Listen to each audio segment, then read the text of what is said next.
Elders have long suspected the grounds of the former residential school in Portage La Prairie hold unmarked student graves. In areas searched so far, none have been found. And we all had to line up.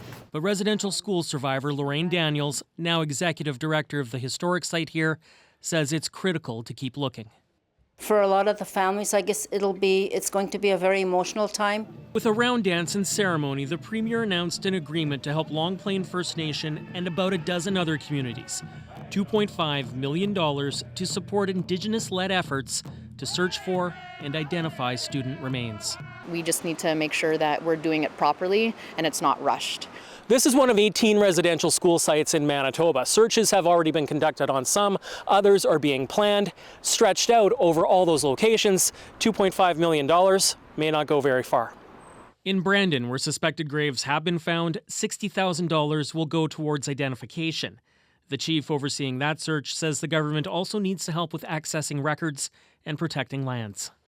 We require active and sustainable government support to achieve long-term solutions. Comparatively, BC and Ontario have promised $10 million each. Ottawa has already spent $7 million on searches in Manitoba. I think what we all need to remember is that this work that is now being conducted across communities from coast to coast to coast is complex. It remains very much ongoing. And all of us are working together towards the same goal. Manitoba's Premier and Reconciliation Minister aren't ruling out more support. And once we know the results of the searches, there's a lot more to be done after that.